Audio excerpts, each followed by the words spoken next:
की बार स्वागत है आपका और आप देख रहे हैं हल्का हलचल। इस खास प्रोग्राम में हम आपको आपके हल्के में सुबह सुबह लाइव लेकर जाते हैं और आपको बताते हैं कि आज आपके हल्के में क्या कुछ हलचल रहने वाली है। सबसे पहले आपको लिए चलते हैं गुरुग्राम जहां से हमारे सहयोगी सुशील हमारे साथ जुड़ गए। सुशील, सबसे पहले आपसे जानना चाहेंगे आज क्या कुछ गुरुग्राम में खास रहने वाला है, किस तरह की हलचल वहां पर देखने को मिलेगी?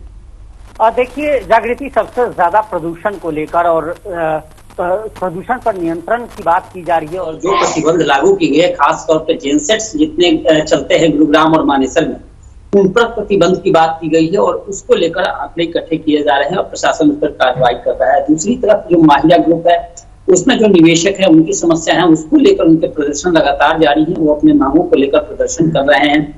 तीसरी जो बड़ी बात करें अगर गुरुग्राम के लिहाज से, तो निश्चित तौर पे यहाँ जो कई इलाकों में बिजली संकट की स्थिति उत्पन्न हुई है और वहां पे बिजली संकट को पूरा करने उसको लेकर जो RWAs हैं वो आज बिजली के बड़े अधिकारियों से SC से मुलाकात करेंगे, वो अपनी समस्याएं रखेंगे। इस तरह की कई समस्याओं से भरा आज पूरा शहर है और समस्याओं को लेकर आज अधिकारियों से मुलाकात का दौर है। जी बिल्कुल। लाजपत, आपसे भी जानना चाहेंगे सोनीपत में क्या कुछ खास रहने वाला है, किस तरह की हलचल वहां पर देखने को मिलेगी? जी बिल्कुल, जिला सोनीपत में लगातार जैसे पंचायती चुनाव समाप्त होने के बाद गांव ने तो जिम्मेवारी सरपंच और पंचों को दे दी है, लेकिन अब इंतजार है सरकार की मोहर लगना।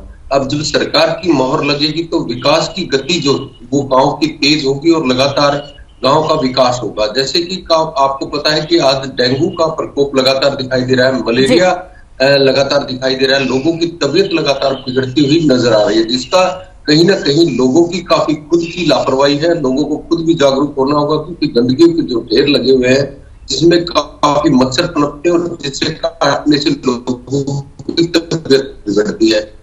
सरकार बनेगी, ट्रिपल इंजन की जब सरकार बनेगी तो लगता है कहीं ना कहीं विकास होगा और लोगों को राहत मिल पाएगी, लेकिन काफी लंबा समय हो चुका है। 27 तारीख जो नजदीक है, अब 27 तारीख के बाद जब आचार संहिता हटेगी तो देश में कहीं ना कहीं बदलाव दिखाई देगा, क्योंकि अभी जो है 2024 की जो तैयारी सरकार की दिखाई दे रही है, क्योंकि छोटी सरकार बनेगी तो लोगों का विकास होगा, विकास होगा तो कहीं ना कहीं सरकार अपने आप को मजबूत मानेगी, क्योंकि 2024 की जैसे तैयारी सरकार की दिखाई दे रही है और छोटी सरकार के साथ मिलकर अगर लोगों को राहत दे पाएगी तो कहीं ना कहीं अपने आप को मजबूत बना पाएगी। क्योंकि लोगों के अंदर एक मन बना हुआ है कि सरकार ने महंगाई पर रोक नहीं लगा पाई, बेरोजगारी पर मोहर नहीं लग पाई, अनेक तरह के मुद्दे लोगों के अंदर एक जो जहन में है। और लेकिन लगातार अगर छोटी सरकार के साथ अगर मिलकर काम करेंगे तो कहीं ना कहीं सरकार अपने आप को मजबूत करने का काम करेगी। क्योंकि ट्रिपल इंजन की जो सरकार है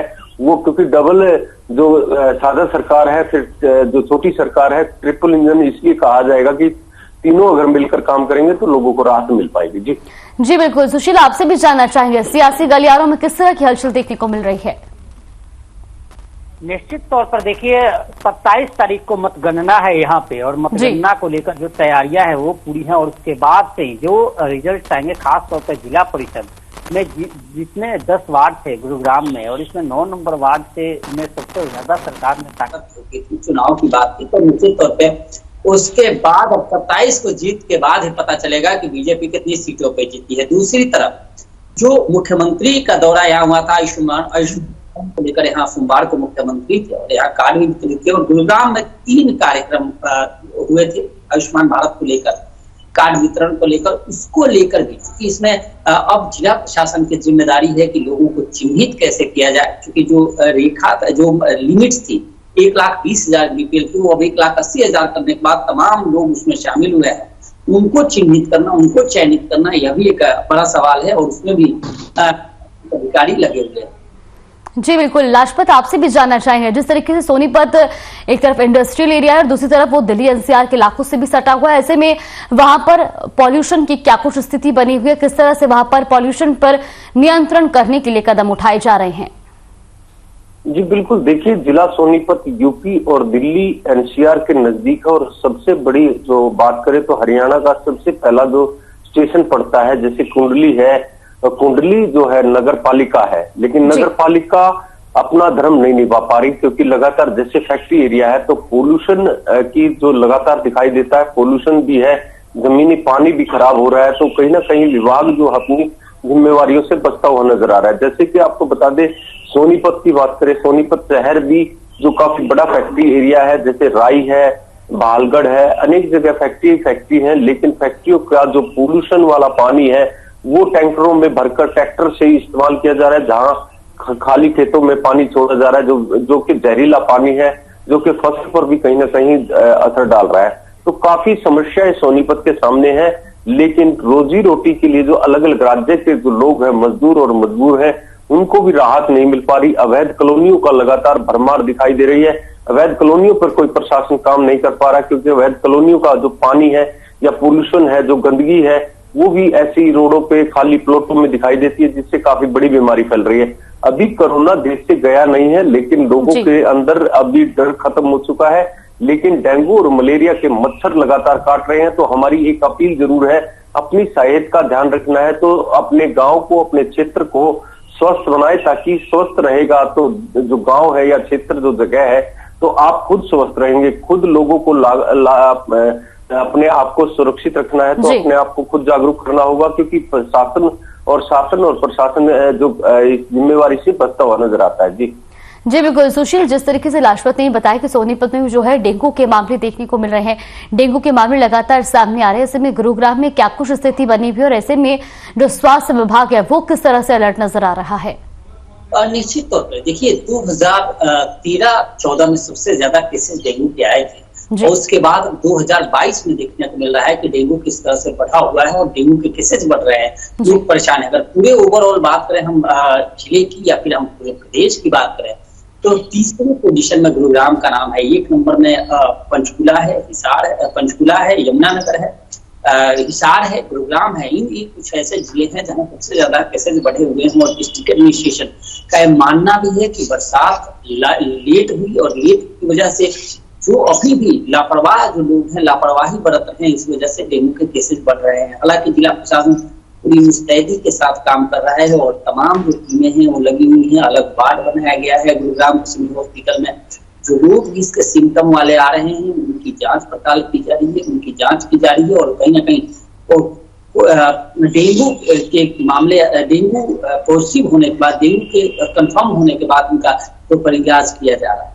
जी बिल्कुल। लाजपत, आपसे भी जानना चाहेंगे मौसम को लेकर के क्या कुछ जानकारी मिल रही है, किस तरह का मौसम जो है सोनीपत में बना हुआ है और क्या कुछ निर्देश जो है वो किसानों को दिए जा रहे हैं? जी बिल्कुल, देखिए मौसम जो है वो लगातार करवट बदल रहा है। सुबह शाम ठंड होती है, दिन में गर्मी होती है, तो लोगों की तबीयत बिगड़ रही है। और लगातार जैसे सुबह का समय होता है तो लोगों को अपनी रोजी रोटी के लिए जाना होता है, और दिन में जब टेम्परेचर बदलता है और शाम को जब टेम्परेचर बदलता है तो लोगों की तबीयत बिगड़ रही है। और मौसम की बात करें तो मौसम जो है वो सुहाना सुबह और शाम होता है, और दिन में काफी गर्मी रहती है, जिससे कहीं ना कहीं लोगों की तबीयत बिगड़ रही है। जी बिल्कुल। सुशील, आपसे भी जानना चाहेंगे, एक तरफ जहां लगातार प्रदूषण का जो स्तर है वो बढ़ता जा रहा है, दूसरी तरफ डेंगू का कहर तो बना ही हुआ, अब सर्दियां भी आ गई और ऐसे में कहीं ना कहीं लोगों की सेहत पर भी इसका असर पड़ता देखा जाता है। क्या कुछ स्थिति गुरुग्राम में देखने को मिल रही है, किस तरह से लोगों को जागरूक किया जा रहा है, ठंड को लेकर के क्या कुछ स्थिति बनी हुई है? बिल्कुल, देखिए सर्दी बढ़ गई है और यही वजह है कि एक्सपर्ट है, वो एक्सपर्ट इस बात पर तस्दीक करते हैं, कहते हैं कि जो सर्दी ठंड से मौतें होती हैं या ठंड से लोगों को परेशानी होती है, शुरुआती और आखिरी में होती है जी। और ये शुरुआती दौर है जब ठंड बढ़ रहा है। हालांकि धूप तो खिली हुई है, मैं बाहर हूँ और देख सकता हूँ कि धूप खिली हुई है, लेकिन कहीं ना कहीं प्रदूषण का लेवल है वो जरूर अब है, सर्दी जरूर है और इस तरह की शिकायतें जरूर आ रही है। कई ऐसे लोग हैं जिन्हें ठंडी की शिकायतें आ रही है, ठंड लगने की बात हो रही है। हालांकि प्रॉपर व्यवस्था की बात की जा रही है। रैन बसेरे, डिस्ट्रिक्ट एडमिनिस्ट्रेशन ने अब रैन बसेरों पे काम करना शुरू कर दिया है जगह जगह। अमूमन गुरुग्राम में देखने को मिलता है कि सर्दी ऐसे जो स्ट्रीट पे लोग रहते हैं, जो ऐसे लोगों को रहने की व्यवस्था, तो रैन बसेरा की व्यवस्था की जाती है। और अब चिन्हित करना शुरू कर दिया गया है उन प्लेस को, उन पॉइंट्स को जहां रैन बसेरा लगाया जाता है, और तमाम वैसे लोग जिनके पास रहने की व्यवस्था नहीं है, कपड़ों की ढंग की व्यवस्था नहीं है, वहां जाकर प्रॉपर रहते हैं, उनको खाना भी मुहैया कराया जाए। जी बिल्कुल लाजपत, आपसे भी जानना चाहेंगे, ठंड बढ़ती है और ऐसे में धुंध की जो स्थिति है वो भी बढ़ने लगती है। फिलहाल हल्का हलचल में बस इतना ही। आप दोनों का बहुत बहुत धन्यवाद हमारे साथ जुड़ने के लिए और तमाम जानकारी हम तक पहुंचाने के लिए। तो हल्का हलचल में आपने देखा जहां सियासी गलियारों में भी हलचल तेज हो चुकी है, मतगणना पंचायती चुनाव की जो है वो होनी और ऐसे में प्रशासन भी अलर्ट नजर आ रहा है। तो वहीं दूसरी तरफ डेंगू के मामले जो है वो लगातार बढ़ते जा रहे हैं और ऐसे में लोगों को भी सतर्क रहने के लिए जागरूक किया जा रहा है। फिलहाल हल्का हलचल में बस इतना ही। आप बने रहिए हमारे साथ। नमस्कार।